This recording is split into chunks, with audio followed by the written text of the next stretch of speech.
Ini sebuah KKR, kebaktian kebangunan rohani. Penginjilan namun pengajaran juga tentang kehidupan yang kekal. Setiap kebaktian itu wahyunya beda. Ada pencerahan yang tidak sama. Saya nggak bisa ulang. Berita tidak terulang 2 kali. Saya memberi rumput segar. Tolong dengarkan. Cicil habiskan minggu ini.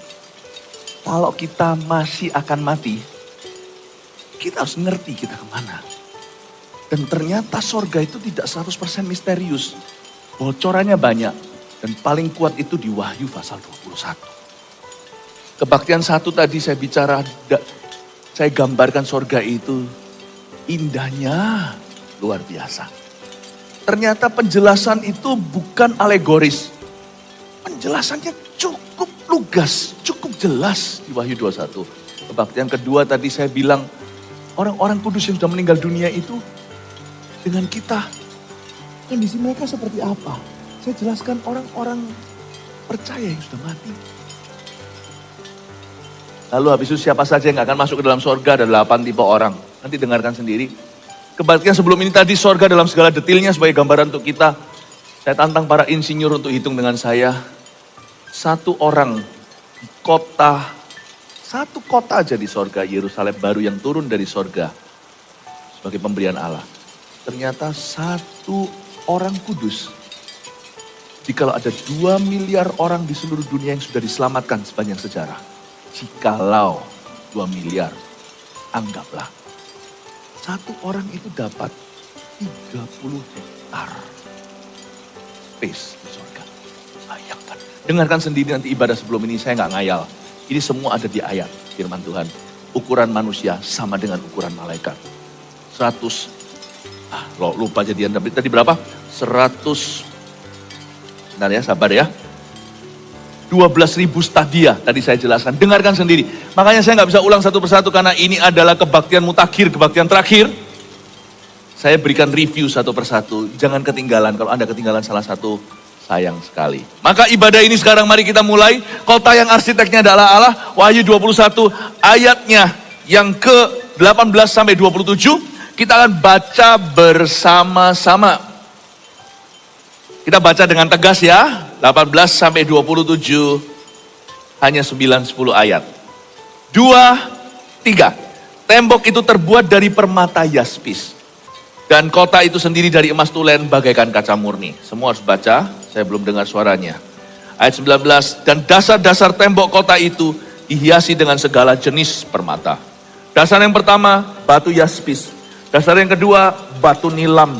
Dasar yang ketiga, batu mirah. Dasar yang keempat, batu zamrud. Dasar yang kelima, batu unam. Dasar yang keenam, batu sardis. Dasar yang ketujuh, batu ratna cempaka. Yang kedelapan, batu beril.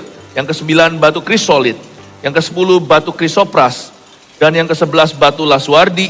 Dan yang ke-12, batu kecubung. Terus. Dan ke-12 pintu gerbang itu ada 12 mutiara. Setiap pintu gerbang terdiri dari 1 mutiara dan jalan-jalan kota itu dari emas murni bagaikan kaca bening. Dan aku tidak melihat bait suci di dalamnya. Sebab Allah Tuhan yang Maha Kuasa adalah bait sucinya. Demikian juga anak domba itu. Dan kota itu tidak memerlukan matahari dan bulan untuk menyinarinya.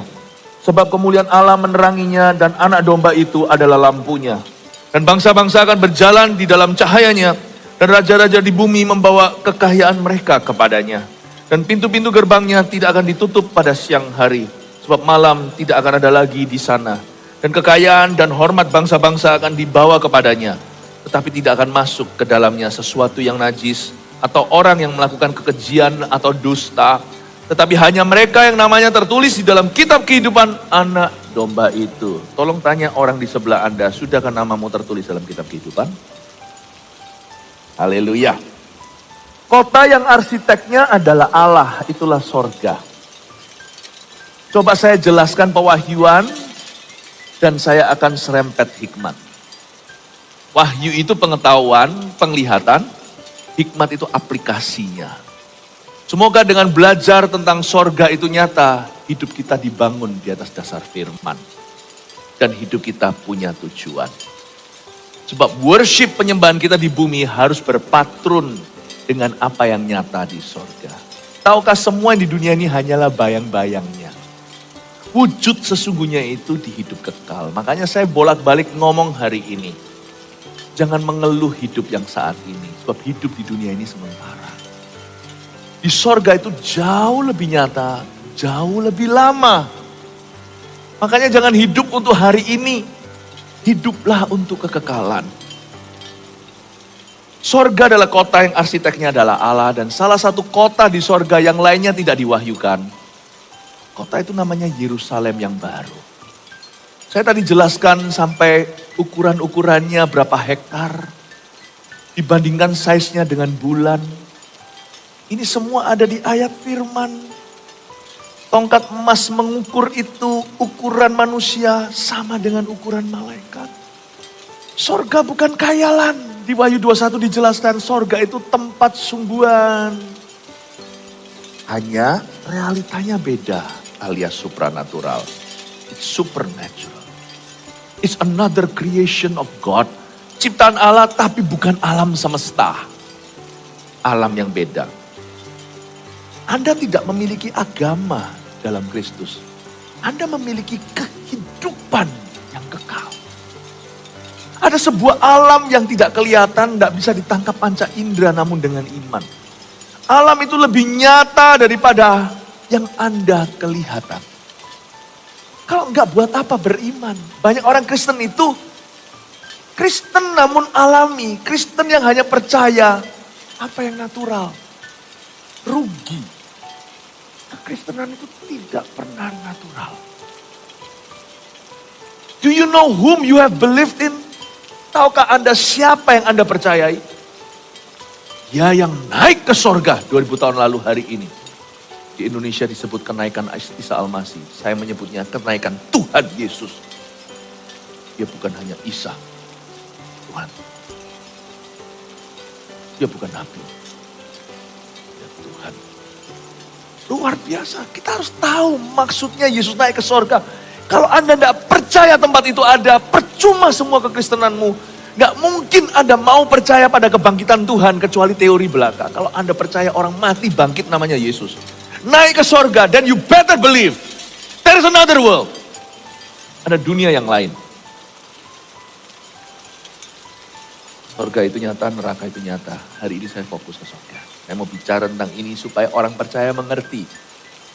Tuhannya itu seperti apa. Tuhan itu arsitek yang luar biasa. Dia itu bukan hanya pencetus iman kita, dia juga menyempurnakan. He is the author of our faith. Kalau bahasa Inggrisnya author itu artinya penulis. Pengarang, dia yang mengarang. Dia juga perancang. Saya tunjukkan cara Tuhan buat sorga, supaya kita gak main-main dengan dia. Oke? Ayat yang keberapa tadi kita baca? Ayat 18. Tembok itu, langsung aja lompat karena ini episode kelima. Tembok itu terbuat dari permata yasmis. Bahkan dijelaskan batu apa. Tapi jangan terkecoh dulu dengan batu-batuan zamrud apa. Ini adalah logam yang sama, logam mulia contohnya. Orang bilang sorga terbuat dari emas semua kan boring, kan bosan. Sorga itu terbuat dari berbagai macam material yang sempurna. Mereka disamakan dengan materi yang di bumi seperti permata yaspis, lalu batu unam, batu sardis, batu beril, batu laswardi dan sebagainya. Batu-batuan yang sama, tapi sebenarnya beda dunia. Dengan kata lain, Yohanes yang melihat penglihatan yang sangat sakral itu mencoba menjelaskan dalam bahasa bumi apa yang dia lihat. Dan dia tidak bisa memakai term-term lain kecuali apa yang termulia di dunia dia sebutkan satu persatu yaspis itu.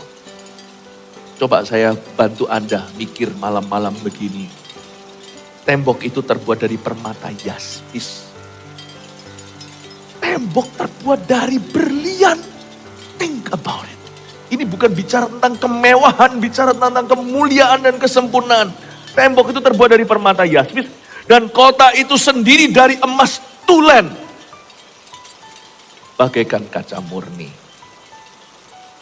Yohanes menjelaskan kota yang dia lihat, temboknya dari berlian. Kotanya dari emas tulen. Saya yakin tidak sama diamond sorga dengan diamond bumi.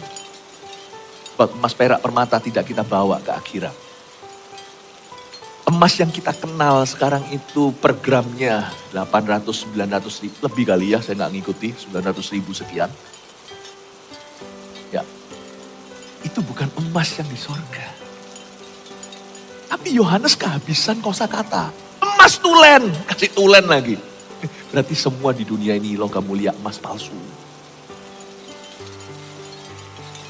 Makanya ada pepatah, Yesus berkata, carilah harta di surga. Itu bukan berarti kita nggak boleh nabung atau investasi. Jangan sampai nanti anak cucu kita minta roti, minta biaya kuliah. Malu-maluin anak Tuhan begituan. Kita harus punya perencanaan. Talenta itu harus dikelola. Talenta itu uang.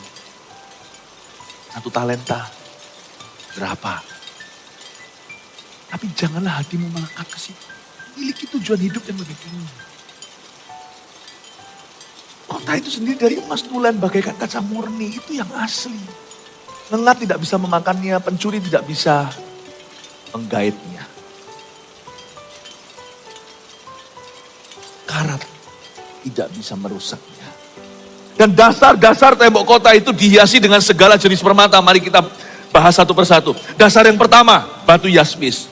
Saya kira kalau dasar pertamanya bagus, dasar keduanya biasanya mulai luntur ya kan. Orang itu kalau kasih minuman misalnya dulu waktu saya kecil, kalau ke pesta apa kasih Coca-Cola. Nanti setelah setengah jam Coca-Colanya kok sudah agak hambar, saya kira lidah saya yang berubah, ternyata dicampur air. Karena mulai kehabisan. Yesus kalau mengubah air menjadi anggur-anggur itu manis sampai akhirnya, sampai terakhir jadi ice wine. Tuhan kalau bangun itu tidak pernah habis nafas. Dari cara Tuhan bangun sorga, harusnya kita hati-hati berpatron dengan itu membangun hidup kita. Sama Tuhan itu harus memberi yang terbaik. Kalau Tuhan memberi terbaik untuk kita, nyawa pun dikasih di Kalvari. Bangun tempat tinggal kita, Yohanes 14. Yohanes yang sama yang lihat wahyu ini. Yohanes yang sama yang menulis Injil berkata, Yesus ngomong begini, di rumah Bapakku ada banyak tempat tinggal. Aku ke situ untuk mempersiapkan tempat bagi. Kalau Tuhan itu mati bagi kita, itu tiada tandingannya. Lalu kemudian apa yang dia bangun untuk kita itu nggak pernah asal-asalan pakai permata yaspis ini itu. Jangan asal-asalan kalau kita melayani Tuhan. Doa jangan asal-asalan. Apapun yang Anda lakukan untuk Tuhan, lakukan dengan segenap hati. Lakukan dengan segenap akal. Lakukan dengan waktu sungguh-sungguh dengan segenap hati. Jangan asal-asalan. Tuhanmu tidak pernah luntur dari yaspis jadi kayu, kayu jadi jerami. Tapi dari yaspis di sini, lalu batu kedua nilam. Lalu habis itu dasar yang ketiga batu mirah. Dasar yang keempat batu zamrud. Sekalipun saya nggak ngerti batu-batuan itu. Semua kita tahu ini bukan batu kali. Saya pernah ke satu hotel, itu saya nggak mau sebut nama atau endorse atau apa. Di Bali, itu tanah granit atau marmernya itu yang bisa nyala. Bukan glow in the dark. Di siang hari juga bisa nyala. Mahal sekali tinggal di hotel itu, ya kan? Kita aja terkagum-kagum. Ini gak ada apa-apanya. Tuhan kalau bangun itu pakai material yang terbaik. Yang Tuhan membangun ini bukan untuk dirinya. Oh you. Yerusalem baru itu untuk kita. Kalau kita bangunkan Tuhan pakai jerami dan kayu, udah tahu materi di sorga, di dunia ini gak ada emas tulen. Paling cuma emas murni. Gak ada tulen itu cuma di surga.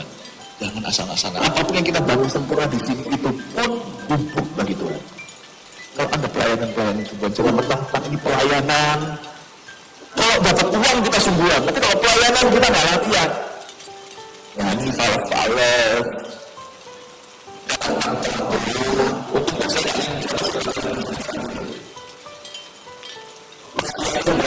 Latihan, jangan begitu.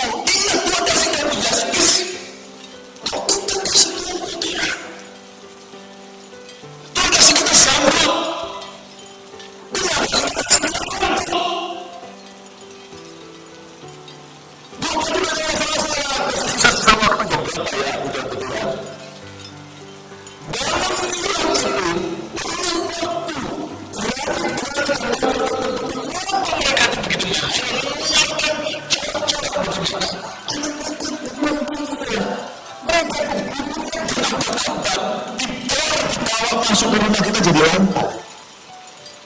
atau di hotel menjadi lantai menakjubkan.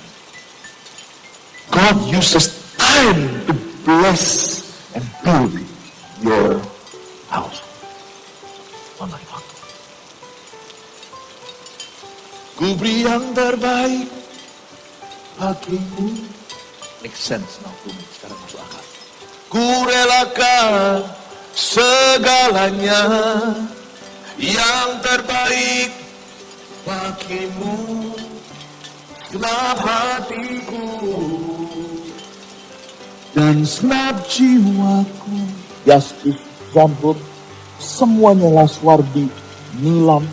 Itu ada artinya dibandingkan dengan darah anak ini, saudara kita. Ini semuanya lah tambahannya.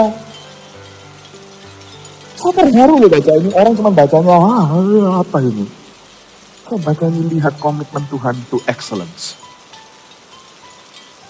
Komitmen Tuhan itu yang terbaik. Sepatutnya lah kita itu berbakti sama Tuhan Yesus. Dia mati. Lalu dia bangunkan kita rumah. Bukankah dia berkata di Yohanes 14, aku pergi ke sana untuk membangunkan.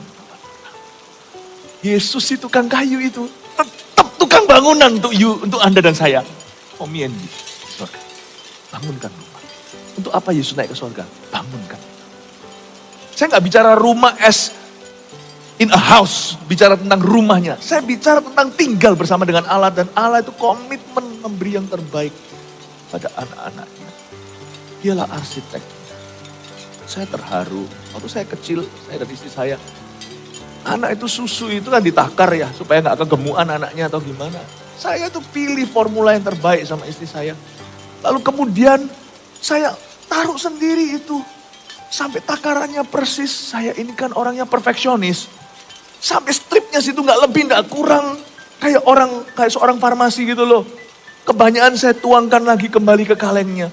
Saya pastikan semua niche, semua on the dot untuk anak saya.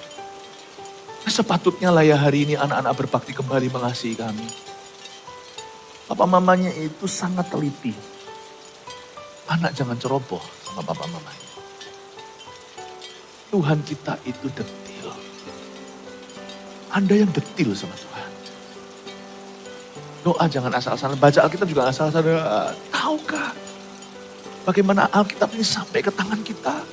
Yang ke Israel kemarin mengerti tentang di Qumran itu. Bagaimana kitab Yesaya ditemukan utuh di sebuah guci.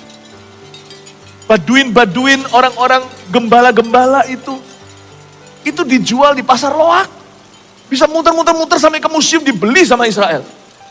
Yesaya, kitab Yesaya yang kita pegang 60 sekian pasal itu. Itu satu-satu gak ada yang blur loh tulisannya. Itu aslinya ada fine printnya, aslinya disimpan supaya gak lebam. Saya melihat dengan mata saya sendiri. Museumnya tentang fine print aslinya yang mendekati aslinya. Aslinya disimpan, entah di mana di lemari baja. Sebagai heritage-nya. Good heritage-nya Israel. Saya lihat tidak ada yang blur. Itu kalau hilang satu, hilang semua rekornya. Gak ada satu ayat, satu kata, satu huruf yang hilang. Tuhan itu teliti jaga firman-Nya sampai ke tangan kita. Alkitab jangan sampai kotor di tangan. Jangan sampai tidak terpelihara. Saya pakai Alkitab baru. Do you notice? Karena Alkitab lama saya sudah gak bisa kebaca. Saya untuk Alkitab baru itu susah sekali tinggalkan Alkitab lama, bukan karena itu saya jadikan berhala. Tapi saya menghargainya, saya terpaksa sekarang tulisan saya udah penuh. Gak bisa garis-garisi lagi. Sekarang sudah penuh warna lagi, pelan-pelan nih.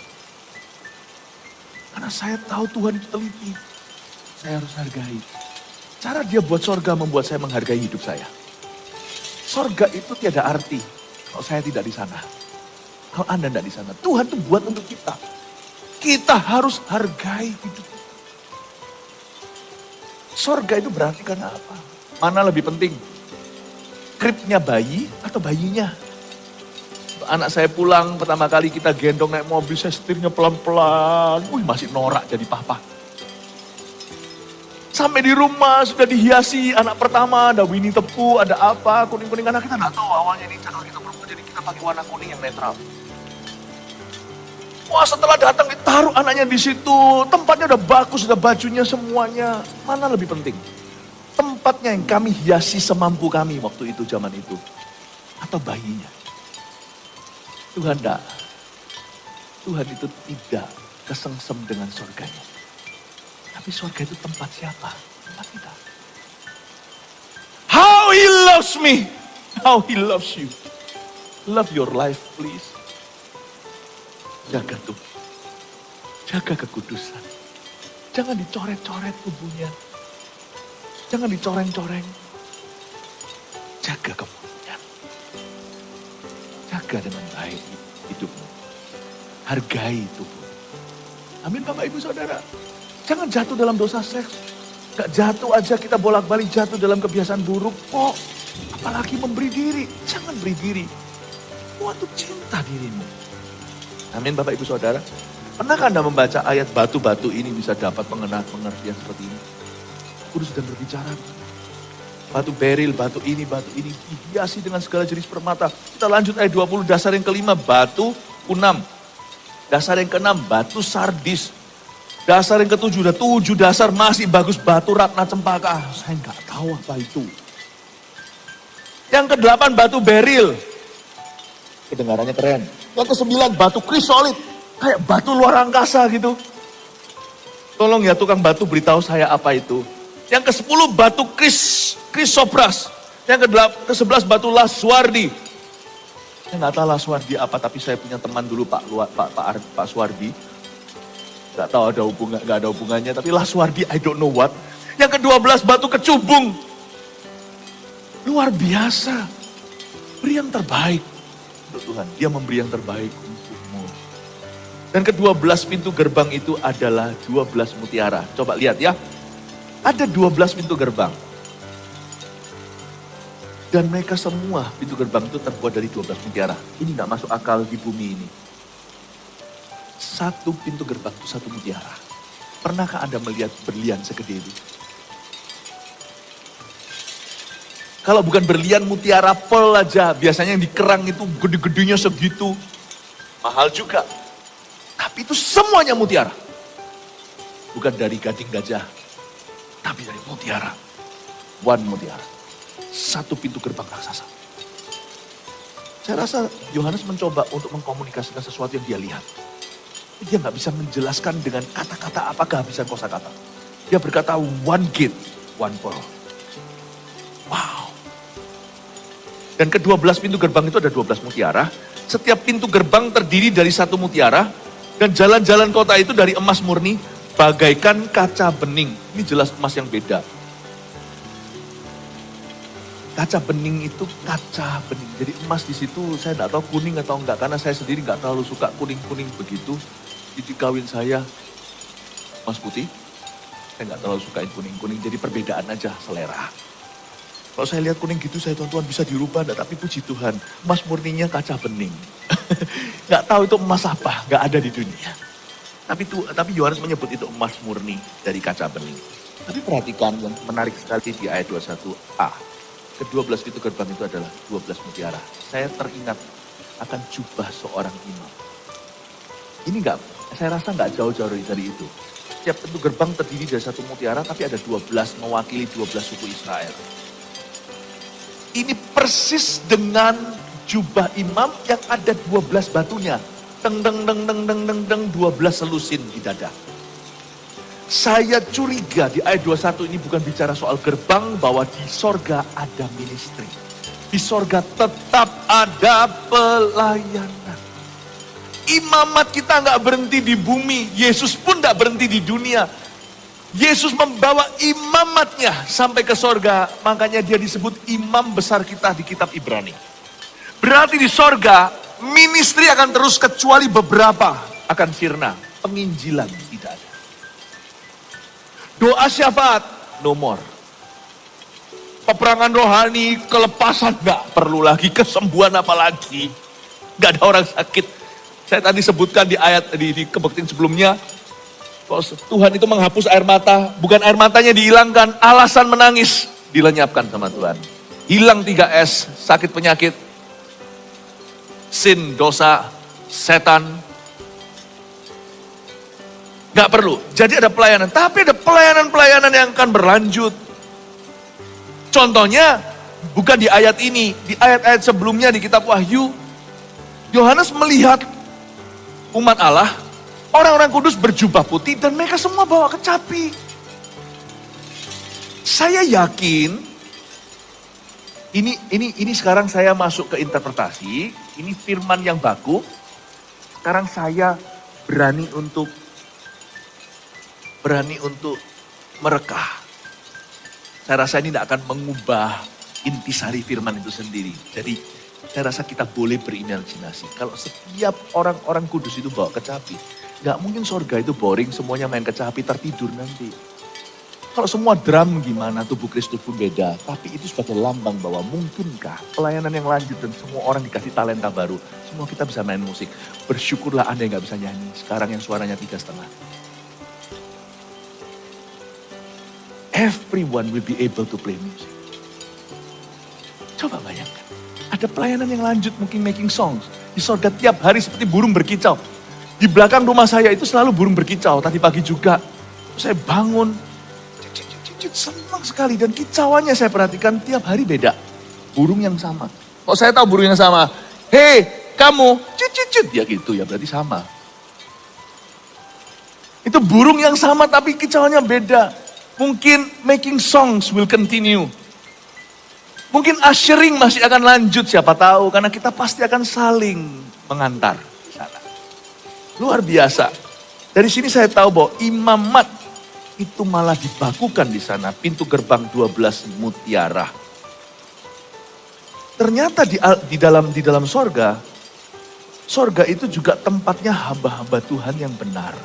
Not only a place for ministries, but a place for righteous ministers. Ayat ini menunjukkan imamat dari sisi imamat rajani, imamatnya di highlight di sini. 12 pintu gerbang, 12 mutiara itu dadanya imam. Kita sering mendapat peringatan, enyahlah engkau hamba yang jahat. Tadi di kebaktian sebelumnya saya jelaskan 8 tipe orang yang pasti gak akan masuk ke surga. Termasuk jikalau 8 itu diantaranya ada pendeta yang melakukan hal-hal itu. Sekarang saya balik. Pendeta jangan dipojokkan terus. Ada pendeta palsu. Ada gembala pandir. Yes, I know. Ada scandalous ministers atau hamba-hamba Tuhan berskandal. Yes, I know. Sejarah gereja tidak menutupi hal itu. Alkitab pun tidak. Alkitab pun menjelaskan Yudas Iskariot yang jatuh. But listen to me. Surga juga tempatnya righteous ministers. Ada hamba-hamba yang Tuhan berkata, kemarilah, masuklah dalam sukacitaku. Sukacita Bapakku. Hai kamu hamba yang baik. Aku telanjang kau beri pakaian, lapar kau beri makan, di penjara kau kunjungi. Ini bukan bicara tentang amal sosial, tapi bicara tentang righteous ministry. Pelayanan yang betul dan berkenan kepada Allah. Masuklah. Dan waktu masuklah itu mereka melalui gerbang apa? Kalau bukan pintu gerbang, setiap gerbang 1 mutiara, 12 gerbang itu. Tuhan merayakan hamba-hamba Tuhan yang benar di situ. Mereka diberikan kedudukan. Karena itu orang yang melayani hari ini setialah. Dalam persekutuanmu dengan Kristus, jerih payah. Yeremia berkhotbah, tak satu pun bertobat. Yeremia itu terusir dan terusik dari negaranya sendiri sampai dipenjara oleh rajanya sendiri. Tapi karena dia setia, lihat berapa orang bertobat lewat surat Yeremia. Lewat tulisannya. Jangan pernah Anda nilai pelayanan Anda dengan buah sekarang. Dalam persekutuanmu dengan Tuhan, jerih payahmu tidak sia-sia. Jangan berkata, aku tuh pelayanan, apa upahku? Jangan begitu. Aku pelayanan, siapa yang thank you? Jangan begitu. Ada yang berkata, aku terus melayani ini jerih payah. Tidak ada yang memperhatikan aku, jangan begitu.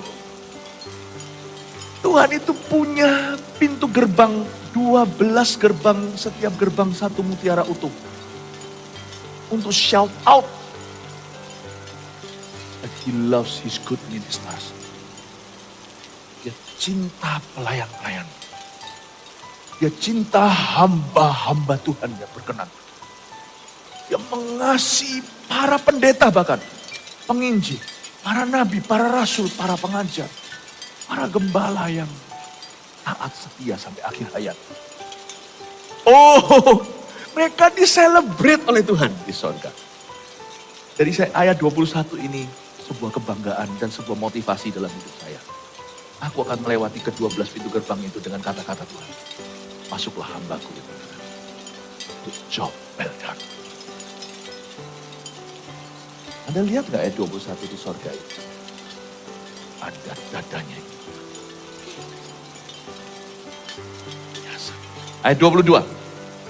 Dan aku tidak melihat bait suci di dalamnya, sebab Allah Tuhan yang Maha Kuasa adalah bait sucinya. Demikian juga anak domba itu. Saya sebutkan tadi bahwa di sorga tidak ada gedung gereja. Bukan karena nggak ada gereja lagi. Aku tidak melihat bait suci. Bukannya tidak ada bait suci, tapi bait suci diekspansi. God's temple is everywhere. Gedung gereja sekarang kan dibatasi karena luar sana kan nanti food court. Gedung gereja dibatasi, apalagi dapat izin dari tetangga itu nggak gampang.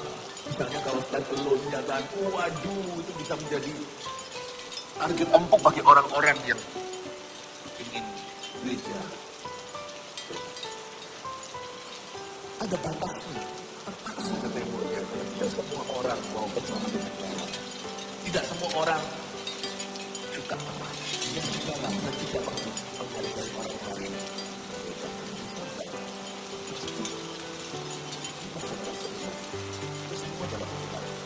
Bukan yang tidak baik kita. Seperti manusia di antara kita lagi. Gimana kalau ada miliaran orang? Saya tak tahu pasti bagaimana. Saya percaya kehadirannya itu nyata. Nggak tahu caranya gimana nggak masuk ke naluri akal saya sekarang. Tapi God's will be done. Tuhan pekerjaan, tapi Tuhan pasti tidak bisa jauh dari semua di situ. Bait Allah itu diekspansi everywhere the temple of God. Ada pelayanan-pelayanan yang continue. Pelayanan apalagi saya tidak tahu, saling mengasihi. Mungkin kita tidak perlu menolong orang kelaparan karena kelaparan tiada lagi. Tapi mungkin kita bisa saling mendahului dalam memberi kasih. Di sorga itu ada pelayanan yang terus lanjut. Dan ekspansi bait Allah ada di mana-mana, tidak ada gedung gereja. Tapi seluruh sorga itu seperti satu gedung gereja. Siapa aja yang tinggal di dalamnya? Kita lihat ayat 23. Dan kota itu tidak memerlukan matahari dan bulan untuk menyinarinya. Sebab kemuliaan Allah meneranginya dan anak domba itu adalah lampunya. Bukan berarti Yesus itu nyalanya begitu terang sampai seluruh surga itu terang benderang. Saya nggak ngerti persisnya seperti apa. Saya nggak mau mendahului dan melampaui firman. Pokoknya artinya dari ayat 23. Di sorga tidak bergantung dengan ciptaan. Matahari, bulan, bintang tidak ada. Dia tidak bergantung dengan ciptaan. Yang di-glorified atau yang dimuliakan itu bulan, bukan barang-barang ciptaan Allah. Tapi semua akan bergantung pada penciptanya. Saya nggak tahu. Apakah Tuhan mau menerangi semuanya itu dengan setiap orang datang dengan tangan terbuka. Lalu Tuhan kasih terang des di tangannya. Dia bawa terang itu kemana-mana. Bukan berarti Yesus senternya lalu semua itu cuma Yesus lampu. Yesus nggak kemana-mana. Dipajang di atas. Karena kita punya konsep tentang penerangan itu kan tempat yang stagnan. Di satu tempat di situ atau lilin di atas gantang. Tapi mungkin Yesus memberi kita terang. Kita dari waktu ke waktu diperbaharui. Bukan dari dosa, bukan pemulihan. Tapi mungkin kita ketemu dengan Tuhan lalu kita dikasih terang. Siapa bilang terang itu cahayanya cuma putih? Tahukah Anda putih itu dari mana kalau kita putar warna rainbow yang bukan LGBT? Siapa bilang rainbow pelangi itu LGBT? Pelangi itu sebelum ada LGBT itu. Pelangi itu milik Yesus di perjanjian lama sebagai tanda perjanjian damai dengan Nuh. Itu semua warna diputar itu jadi putih. Kalau Tuhan berkata Tuhanlah penerangannya. Tuhan punya lighting itu terbaik. Malah justru seharusnya sekarang dibangkitkan lighting engineering. Expert tentang lighting penerangan untuk rumah itu kan ada. Kalau rumah yang bagus mau profesional nggak bisa asal cuma dekor. Apalagi kalau hotel segalanya. Itu ada yang khusus atur lightingnya. Mau kuning, warm white, kayak mau apa warnanya. Supaya nggak tabrakan sembarang hijau, merah, ungu. Nanti dikiranya dangdut ria. Itu ada lightingnya itu. Ditaruh di bawah, disembunyiin di mana. Malam hari supaya nggak nyentrong di rumah tertentu atau hotel, tiba-tiba dibawanya, nggak kesandung, diatur, disembunyikan. Orang Kristen harus kreatif, kan yang punya cahaya. Siapa bilang warnanya cuma satu? Kalau saya bicara tentang cahaya, pikirannya langsung putih kan. Kalau baca Alkitab itu harus membuka wawasan biar Roh Kudus kasih kita imajinasi, sanctified imagination. Waktu saya baca ini, saya mengagumi cara Tuhan menata. Tidak memerlukan matahari bulan menyinari sebab kemuliaan Allah meneranginya dan anak domba itu lampunya. God will be the center of life. Allah akan menjadi pusat kehidupan. Dan lihat ya, siapa yang aja yang ada di dalam gereja yang sempurna. Anda akan lihat ayat 24. Dan bangsa-bangsa akan berjalan di dalam cahayanya. Sorga itu sebuah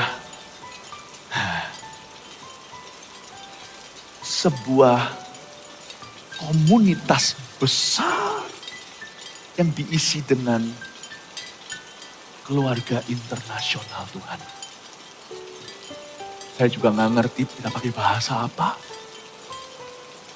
Tapi kita akan mengerti satu dengan yang lainnya secara sempurna. Luar biasa. Pastor Philip, saya nggak pernah ke luar negeri. Untuk Anda dalam tubuh kemuliaan, kita akan menjadi bagian daripada the international family of God. Oh, luar biasa. Saya melihat ini terharu. Segala bangsa dan bahasa, segala budaya akan memuliakan Dia. Aneh kita gak pernah ketemu. Tapi kalau kita sepikiran dia, di sorga bahasanya apa saya gak tahu, tapi saya bersyukur di dunia kita ada bahasa lidah. Saya pernah pergi ke sebuah negara, waktu saya pelayanan ke sana. Saya gak pernah ketemu mereka seumur hidup saya, tapi waktu ketemu langsung klop, sungguhan itu. Langsung kayak udah saudara lama, pernah gak Anda merasa itu? Saya bersyukur untuk kaum karismatik yang sama-sama doa. Waktu saya ketemu mereka, kok bisa pikirannya sama ya? Cara berpikirnya sama, cara pandangnya sama, saya kaget. Aku gak pernah kenal kamu gak pernah kenal aku, kok bisa like-minded, kok bisa sehati sepikiran. Karena kita mengucapkan bahasa yang sama. Ketika Tuhan mencerai beraikan manusia di Menara Babel akibat pemberontakan mereka, Tuhan kacaukan apa bahasanya. Sekarang kita punya 1001 bahasa mancanegara. Puji Tuhan untuk bahasa lidah. Sekarang kemanapun saya pergi ketemu dengan kaum karismata, orang-orang yang percaya karya Roh Kudus, ketemu langsung klop. Pertama kali pelayanan doakan orang itu bisa sehati. Kepikiran kita dipersatukan juga dengan satu bahasa. Makanya saya suka bahasa roh. Saya tidak menentang itu, gereja kita kan selalu terbuka. Kenapa ditentang kalau sesuatu yang berguna? Betapa indahnya. Wow. Coba bayangkan nanti di sorga hanya Tuhan yang tahu bagaimana kita komunikasinya. Sorga adalah tempat international family of God. Dan raja-raja di bumi membawa kekayaan mereka kepadanya. Raja-raja di bumi bukan berarti mereka sudah di dunia. Ingat, mereka sudah ada di Yerusalem yang baru. Ini bukan dunia atau bukan bumi. Raja-raja di bumi membawa kekayaan mereka, berarti nanti di sorga, termasuk di dalam populasi penduduk sorga itu, ada yang dinamanya born again presidents, born again prime ministers, born again royals, kings, and queens and princesses. Sorga itu termasuk dalam populasinya presiden-presiden, baik yang mati atau yang masih hidup, yang sudah lahir baru. Perdana Menteri juga ada di sini. Segala macam strata, kedudukan, posisi di masyarakat maupun jalan hidup ada di sana semuanya. Sorga itu kaya sosial. Kebaktian 1, poin pertama malahan. Sorga adalah tempat sosial pemberian Allah untuk orang-orang kudus. Namun kita tidak akan minder sama siapa-siapa. Kita juga tidak akan menyombongkan diri karena di sorga tidak ada pride lagi. Tidak ada kedagingan. Luar biasanya salah satu presiden. Bukan royalty ya, bukan bangsawan, tapi presiden. Yang saya kepingin sekali ketemu. Saya pernah ke museumnya dulu di Amerika waktu saya masih sekolah. Ronald Reagan Library. Saya terharu waktu melihat Alkitabnya dibuka di museum itu di 2 Tawarik 7:14. Dan umatku, and my people. Dan umatku jikalau mereka bertobat dan mencari wajahku, aku akan mendengar dari sorga. Menyembuhkan mereka, mengampuni dosa mereka, dan memulihkan hati mereka. Itu dikasih stabilo. Saya lihat saya terharu sebagai anak umur 18 tahun. Saya melihat dan berkata, presiden takut akan Tuhan ya. Usut demi usut saya mau cari tahu gimana asal mulanya. Ternyata dia ketemu sama Billy Graham, mendiang penginjil yang mendapat julukan pendetanya 1 miliar umat. Billy Graham yang sudah meninggal dunia. Ternyata Billy Graham pernah datang malam hari, diminta sama mereka. Dia pikirannya tentang, dulu orang Amerika kan mungkin pikirannya tentang apakah di luar sana ada UFO atau apa, nanti akan ada perang antar galaksi dan sebagainya. Jadi orang Amerika kan mikirkan semuanya dari NASA segalanya. Mungkin dalam kebingungan, orang pintar itu stres sekali. Billy Graham membuat mungkin sederhana. Bahwa di dalam alam semestanya ada Tuhan, ada kuasa gelap, dan dituntunlah beliau oleh Tuhan. Semacam itulah, maafkan kalau detil-detilnya salah karena sudah terjadi. Saya baca itu sudah puluhan tahun yang lalu. Tapi saya terharu 2 Tawarik 7:14 itu. Saya nggak berani main Tuhan. Tapi jikalau beliau ini sungguh-sungguh selamat, saya tahu di mana adanya. Ya inilah. Dan di sana raja-raja di bumi membawa kekayaan mereka kepadanya. Bukan persembahan, uang sudah tiada. Tapi mereka akan memberi hormat kepadanya. Surga itu menarik ya. Menurut saya di dunia ini kita boring ya. Kita bergaulnya nggak sebebas kita. Di dunia ini kejam. Di sekolah aja kok. Kalau nggak keren gimana kutu buku menjadi satu kategori. Di sorga kita pasti akan berlumuran kawan. Betapa indah. Hanya itu di bumi nggak usah kita sombong. Nggak usah kita minder juga. Jadilah anak Tuhan. Dan pintu-pintu gerbangnya tidak akan ditutup pada siang hari sebab malam tidak akan ada lagi di sana. Di sorga nggak ada malam. Nggak ada malam. Nggak ada malam bukan berarti terang terus gitu. Kapan tidurnya? Enggak. Sekali lagi ya. Anda pernah lihat studio enggak? Di dalam studio itu di balik 4 tembok tertutup. Mereka bisa buat seperti terang. Itulah jagonya Hollywood. Dibuat kayak terang sekali. Meskipun di luar sana mungkin mereka lagi syutingnya winter. Kelabu, abu-abu di luar gimana. Bisa aja diakali rekayasa. Orang nggak ngerti itu bukan bangunan sungguhan. Di Universal Studio, contohnya Universal Studio. Itu bisa dibikin gimana di ruangannya. Kayak terang, kayak di pasar padahal bukan. Itu gelap di luar. Mungkin lagi guntur, lagi salju. Tapi dibikin kayak summer atau seperti musim panas. Ciamik tenang, pintar. Siapa bilang gak ada malamnya Tuhan tidak bisa menciptakan kesan langitnya itu. Anda pernah lihat? Terang benderang tapi diatur dengan cahayanya begini. Lalu dikasih seperti jadi menjadi seperti suasana malam hari namun tidak gelap gulita. Saya beritahu, Tuhan kontrol langit di sana. Seperti Tuhan kontrol langit di bumi, tapi bumi langitnya cuma warna itu. Tuhan bisa mengubahnya sekelilingnya. Saya bisa bayangkan surga itu begitu. Malam tidak ada itu artinya bukan bicara soal kegelapan. Di sana tidak ada kriminalitas. Malam tidak ada, di sana tidak ada danger, tidak ada bahaya. Tidak ada kuasa gelap di sini. Dan kekayaan dan hormat bangsa-bangsa akan dibawa kepadanya. Tapi tidak akan masuk ke dalamnya sesuatu yang najis, atau orang yang melakukan kekejian, atau dusta. Tetapi hanya mereka yang namanya tertulis dalam kitab kehidupan anak domba itu. Pada intinya, surga adalah tempat jiwa-jiwa yang selamat. Heaven is the place for saved souls and born again souls. Surga adalah tempat orang-orang yang sudah diselamatkan oleh darah anak domba. Tempat orang-orang yang namanya tertulis dalam kitab kehidupan. Orang-orang yang telah dilahirkan kembali oleh Roh Kudus dan oleh firman. 3 poin sederhana untuk mengakhiri seri hari ini. Kota yang arsiteknya adalah Allah. Nomor 1, Anda bisa foto aja kalau nggak sempat tulis semua. Sorga adalah kota yang direncanakan dan dibangun oleh Allah dengan bahan termulia. Aplikasinya tadi Anda sudah dengarkan dari saya.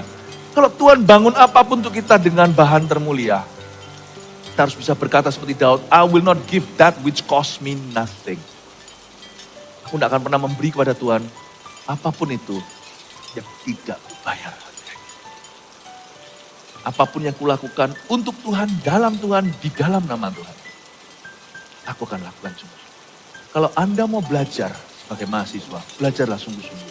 Kesempatan itu datangnya dari Tuhan. Anda di universitas itu papa yang bayar, tapi Tuhan yang izinkan. Kalau Anda bekerja sekarang, pekerjaan itu dari Tuhan. Gak percaya, tanya orang yang berdoa karena mereka di PHK. Kasih aku pekerjaan ya Tuhan, apapun jadi, asal keluarga aku makan. Kerjakan dengan sungguh-sungguh. Ingatlah 5 jari ini setiap doa berkat. Anything you do, apapun yang kau lakukan, I do it for Him. Aku lakukan ini untuk dia. Ingatlah bahasa Inggris, bahasa Indonesia. Lakukan terbaik. Kalau Tuhan membangun dengan batu jaspis semuanya dengan bahan termulia. Lakukan terbaik karena terbaikmu itu paling cuma jerami. Betapa parahnya kalau kita sengaja bangun dengan jerami yang kita beri ke Tuhan juga kotoran. Never give asal-asalan kepada Tuhan. Saya tidak bicara soal persembahan secara uang atau apa. Tapi lebih dulu hatimu. Nomor 2, kota yang arsiteknya adalah Allah. Sorga adalah kota bagi hamba-hamba Tuhan yang berkenan dan tempat pelayanan. Para pendeta, dengarkan saya, para pastor. Kita itu yang terakhir aja disebut. Dari tadi saya bicara tentang jemaat, sekarang saya mau bicara tentang para gembala. Setialah. Kita menunggu satu kalimat dari Tuhan. Well done. Bukan medium rare ya. Well done. Baik sekali perbuatan. Kita akan masuk. Kaget kan? Lewat 12 gerbang itu yang melambangkan 12 suku Yakub. Kita akan masuk lewat dada imamat. Satu gerbang, satu mutiara. Kita akan masuk di sana seperti orang wisuda dipanggil. Pendeta Yohanes Sony maju ke depan. Wisuda.